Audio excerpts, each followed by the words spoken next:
NEET का exam हुए लगभग 6 दिन हो गया, 1 सप्ताह हो गया, और इन 6 दिनों में आपने यूट्यूब पे बहुत सारा वीडियो देख लिया होगा। कट ऑफ ये जा रहा है, कट ऑफ वो जा रहा है, AI से कट ऑफ बता रहे हैं, चाहे GTP से कट ऑफ बता रहे हैं, ये कोचिंग वाला वो बता रहा है, वो कोचिंग वाला वो बता रहा है, ये कोचिंग वाले ने कह दिया 1 साल का ड्रॉप लेके फिर से तैयारी कर लो। ये बोलना तो आसान होता है, क्योंकि उनको अपना कोर्स सेल करना है, उनको अपना कोर्स बेचना है। और ये बातें मैं इसलिए बोल रहा हूं कि PC सर कभी कोई कोर्स नहीं बेचते, PC सर कभी कोई कोर्स सेल नहीं करते। PC ग्रुप में सब कुछ निःशुल्क होता है, बच्चे के लिए फ्री ऑफ कास्ट होता है। न तो मैं कोई कोर्स बेचता हूं, न कभी कोई कोर्स बेचूंगा, सब कुछ बच्चे के लिए फ्री होता है। यहाँ पर बच्चे का भविष्य अज्जल में फंसा हुआ है, और कुछ लोग ऐसे ऐसे प्रिडिक्शन करके बता रहे हैं कट ऑफ ये जा रहा है, कट ऑफ वो जा रहा है। बच्चे के इमोशन से खेलना बंद करो। आप कोई नेता नहीं हो, आप कोई अभिनेता नहीं हो, आप एक शिक्षक हो। शिक्षक होने की वजह से बच्चे के इमोशन से मत खेलो। एक्चुअल में कट ऑफ किया जाने वाला है, ये बात मैं आपको सही एक्यूरेट करके बताऊंगा। कट ऑफ किन चीजों पे डिपेंड कर रहा है, कट ऑफ कितना जा सकता है, कितने नंबर पे आप सेफ हैं। और हमेशा दिमाग में याद कर लीजिए, कभी भी नंबर से सिलेक्शन नहीं होता, सिलेक्शन हमेशा कट ऑफ पर होता है। कट ऑफ से सिलेक्शन होता है, नंबर से सिलेक्शन नहीं होता है। पिछले दिनों में जिन बच्चों के 650, 630, 632, 635 आते थे, उन्हीं बच्चों के नंबर इस बार 100 से कम होने लगे हैं। कोई 535 ला रहा है, कोई 575 ला रहा है, कोई 520 ला रहा है, इस तरह से नंबर आ रहे हैं। इतने बच्चे हम पढ़ाते हैं, सारे बच्चों का हमने रिजल्ट देखा है। जिनसे जिनसे हमारी बात हुई, सारे बच्चों से मैंने एक लिस्ट बनाया। जब हमारे बच्चों के नंबर 535, 520, 490 इस तरह के जा रहे हैं, तो वो बच्चे कहाँ के? आज तक कोई बच्चा मुझे अभी तक नहीं मिला जिसके 700 नंबर अभी आए हों। अभी तक मुझे कोई ऐसा बच्चा नहीं मिला नीट में। 790 तक के बच्चे अभी नहीं मिले, और अनावश्यक के केवल कट ऑफ प्रिडिक्शन कर रहे हैं, कट ऑफ ये जा रहा है, कट ऑफ वो जा रहा है। बहुत सारे बच्चे हैं 1 साल ड्रॉप करके अभी जो है शुरू हो जाएंगे, 1 लाख 1.5 लाख रुपए कोचिंग में जाके दे देंगे, एडमिशन लेंगे, फिर से तैयारी करना शुरू कर देंगे। लेकिन ये 1 लाख 2 लाख जो बच्चे दे रहे हैं, ये 10% बच्चे हैं। बाकी 90% जो गरीब हैं बच्चे, आर्थिक तंगी से चल रहे हैं, आर्थिक तंगी में जी रहे हैं, उनके गार्जियन के पास पैसे नहीं है, वो बच्चे कैसे दोबारा तैयारी कर लेंगे ड्रॉप करके? मुझे तो 90% गरीब बच्चों को पढ़ाना है। 10% मेरे वीडियो नहीं देखेंगे जो 1.5 लाख रुपए दे सकते हैं, लेकिन वो 90% मुझे देखते हैं, फॉलो करते हैं, कमेंट करते हैं, लाइक करते हैं। हमें उन 90% बच्चों को लेकर चलना है जो बच्चे आर्थिक रूप से गरीब भले हैं, लेकिन वो पढ़ने में अच्छे हैं, पैसे के अभाव में नहीं पढ़ पा रहे हैं। हमें उन बच्चों को लेकर चलना है। तो हेलो मेरे प्यारे बच्चों, कैसे हैं आप सब? आप सबका स्वागत है आपके pre channel PC group online classes में, और मैं आपका PC सर केमिस्ट्री में। आज आपको एक्यूरेट कट ऑफ के बारे में बात करेंगे। वीडियो का पूरा देख लेना। आपके दिमाग में जो भी केमिकल लोचा होगा, जो भी मिथ होगा, जो भी डाउट होगा, शंका होगा, इस वीडियो को देखने के बाद सब हट जाएगा, और आपको पता चल जाएगा कि आपको MBBS किस नंबर तक मिल जाएगा, कितने कट ऑफ तक मिल जाएगा। देखिए बच्चों, इस बात से तो मैं डिनाई नहीं करता कि पेपर टफ नहीं था। पेपर बहुत टफ आया, इसमें कोई डाउट नहीं है। फिजिक्स का पेपर बहुत ज़्यादा टफ हो गया। एक तरह से कहा जाए तो इतिहास में एक तरह से नया कीर्तिमान फिर से बना दिया फिजिक्स ने कि पेपर बहुत टफ हो गया। और ये इसलिए हुआ क्योंकि NTA के ऊपर बहुत ज़्यादा प्रेशर था। NTA का परफॉर्मेंस बहुत ज़्यादा खराब चल रहा था लगातार। NTA अपना परफॉर्मेंस बनाने के लिए सारे डिपार्टमेंट को बोल दिया, फिजिक्स को, केमिस्ट्री को, बायोलॉजी को, सब लोग पेपर को टाइट करो, अच्छे लेवल का पेपर रख दो, अच्छे लेवल के क्वेश्चन रख दो। उन्हें अपना तो लेवल बढ़ा दिया, लेकिन बच्चे का परफॉर्मेंस खराब कर दिया। तो एक बात तो कन्फर्म है, फिजिक्स का पेपर बहुत टफ आया। और फिजिक्स का पेपर टफ हुआ, एक तो ये दिक्कत पैदा हुआ। दूसरी चीज, बायोलॉजी का पेपर जो आया सही, वो पेपर इतना सही नहीं था, क्योंकि उस पेपर को करने में बच्चे को बहुत समय लग गया।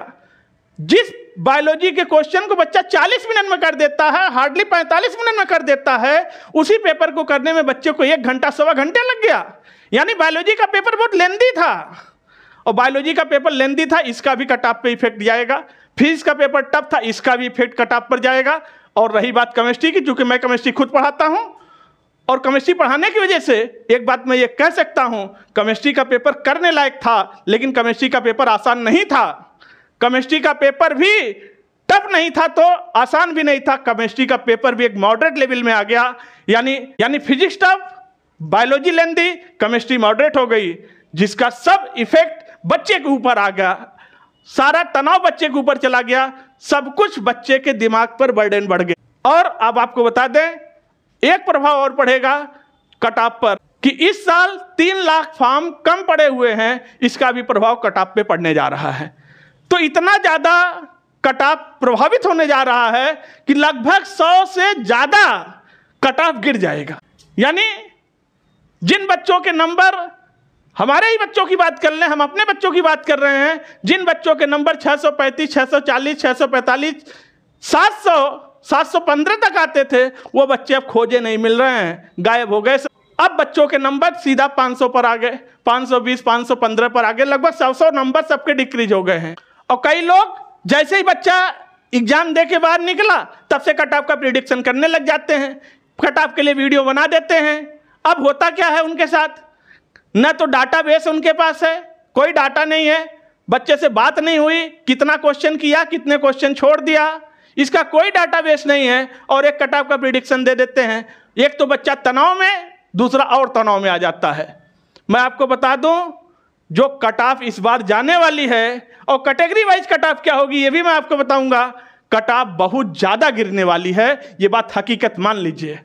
इसलिए बच्चे जरा भी तनाव में मत रहो। आप लोग नंबर जो भी आए, आप कंपेयर करना बंद कर दो कि पिछले सालों में हमारे इतने नंबर आए थे, इस साल इतना गिर गया, इतना नंबर आया। नंबर से सिलेक्शन नहीं होता, सिलेक्शन कट ऑफ से होता है, कट ऑफ की बात होगी। इसलिए तनाव में मत रहिए, एग्जैक्ट कट ऑफ आपको बताएंगे, एक्यूरेट कट ऑफ बताएंगे। इस बार जो एक्चुअल में कट ऑफ लग रहा है, इतना एनालिसिस करने के बाद, इंडिया में सारे एक्सपर्ट से बात करने के बाद, दूसरे कोचिंगों में बात करने के बाद, हर जगह मैंने बात करने के बाद ये निष्कर्ष निकाला है कि इस बार जो कट ऑफ जा रहा है, जिसके 500 नंबर हैं जनरल में, वो अपने आप को तनाव महसूस न करे, वो कॉलेज में जा सकता है गवर्नमेंट एमबीबीएस के लिए। जिसके 590 हैं, 90 हैं ओबीसी में, वो भी तनाव में नहीं रहेगा।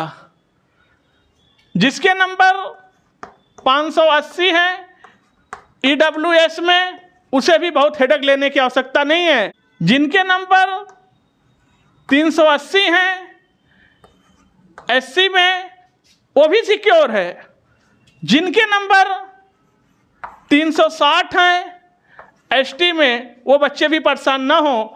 कट ऑफ इसी रेंज में रहेगा, कट ऑफ बहुत ज़्यादा नीचे गिरने जा रहा है। इसलिए आप लोग तनाव में मत रहिए, आप लोग रिलैक्स रहिए, परेशान मत होइए, नंबर से कंपेयर मत करिए। कट ऑफ से सिलेक्शन होने वाला है और सिलेक्शन आपका होगा। अब आप लोगों का क्या स्कोर आ रहा है इस बार, उसको कमेंट करके हमें बताइए कि हमारा सर इस बार ये स्कोर बन रहा है। इसे कमेंट करिएगा कि मेरा इतना स्कोर आ रहा है। अब बहुत सारे बच्चे हमसे फ़ोन करके ये बात पूछ रहे हैं कि सर क्या करें, 1 साल का ड्रॉप ले लें, ड्रॉप लेके फिर से तैयारी कर लें। देखो बच्चों, मैं बहुत हकीकत का टीचर हूँ, मैं बहुत रियल बातें करता हूँ। मुझे शुरू में बता दिया, मुझे बच्चे से कोई बिजनेस नहीं करना होता है। मैं बच्चे के लिए निःशुल्क काम करता हूँ, बच्चे के लिए फ्री ऑफ कास्ट काम करता हूँ, बच्चे को फ्री पढ़ाता हूँ। इसलिए मैं आपको बता दे रहा हूँ, क्योंकि मुझे कोई कोर्स सेल नहीं करना है, कुछ बेचना नहीं है बच्चे को, कोर्स सेल करके उससे पैसे कमाना है। मुझे सब निःशुल्क ही करना है। इसलिए मैं आपको बता रहा हूँ, अभी आप रिलैक्स रहो, अभी परेशान मत हो, अभी थोड़ा रिजल्ट को देख लो, इसके बाद जो डिसीजन लेना है फिर लेना आप। क्योंकि आपके जो नंबर आए हुए हैं, ये नंबर खराब नहीं है, ये नंबर में सिलेक्शन हो सकता है आपका। इसलिए पेशेंस को बना के रखिए, रिलैक्स रहिए, अच्छे से खाइए, अच्छे से पीजिए, अच्छे से एंजॉय करिए। अब एक सवाल और बच्चे पूछ रहे हैं कि सर जो बच्चे तैयारी कर रहे हैं 26 के लिए, 27 के लिए नीट, उनके लिए आप क्या कहना चाहेंगे कि वो पेपर को कैसे अच्छा करेंगे। मैं हमेशा आपको एक स्ट्रेटजी बताता हूँ, पहले भी बताता था, फिर भी स्ट्रेटजी बता रहा हूँ 26 और 27 देने वाले बच्चों के लिए, कि जब आप क्वेश्चन को कर रहे हैं तो आप पहली चीज़ कि सब्जेक्ट के लिए टाइम फिक्स मत करिए कि इतना टाइम हम बायोलॉजी को देंगे, इतना टाइम हम केमिस्ट्री को देंगे, इतना टाइम फिजिक्स को देंगे।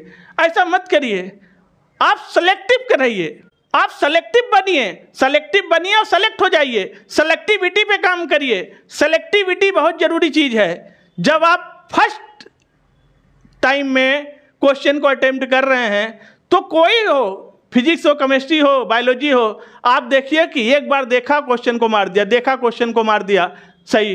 पहले उन क्वेश्चन को आप निकाल लो, चाहे किसी सब्जेक्ट में हो। सेकेंड राउंड में हम उनका हिसाब करेंगे जो बायोलॉजी में फंस रहे थे, फिजिक्स में फंस रहे थे, केमिस्ट्री में फंस रहे थे। लेकिन फर्स्ट राउंड में हमें उन क्वेश्चन को निकाल के OMR में भर देना है, क्योंकि OMR में नंबरिंग, क्वेश्चन बुकलेट में नंबरिंग सेम होता है, उसमें आपको कोई हेडक नहीं है। जो सब्जेक्ट में देखा ये सही हमें आ रहा है, इसको किया, भर दो तुरंत। और टाइम डिसाइड मत करो कि हम इतना समय बायोलॉजी को देंगे, इतना समय बायोलॉजी को देंगे, इसीलिए ये दिक्कत पैदा हुई है। सेलेक्टिव हो, सेलेक्ट हो जाओ, सेलेक्टिविटी पर काम करो। फर्स्ट टाइम में जो क्वेश्चन आ रहे हैं उनको फटाफट निकाल लो, किसी सब्जेक्ट में हो, बायोलॉजी में, फिजिक्स में, केमिस्ट्री में, उनको निकालो और OMR में भर दो, उनको सिक्योर कर लो। आपका एक बर्डन कम हो जाएगा। चलो इतना तो हमने पूरे सब्जेक्ट से निकाल लिया, पूरे पेपर से निकाल लिया कि हमारा सिलेक्शन होने भर का तो मैंने भर लिया। अब सेकेंड राउंड में रैंक बनाने के लिए हम क्वेश्चन को सॉल्व करेंगे। तो आप लोग वीडियो को लाइक कर दीजिए, चैनल को सब्सक्राइब कर लीजिए और कमेंट करके बताइए आपका स्कोर क्या आया। कोई क्वेरीज हो, कोई क्वेश्चन हो, कोई आपका सजेशन हो, उसे कमेंट करके आप मुझे बताइए। Thank you, take care.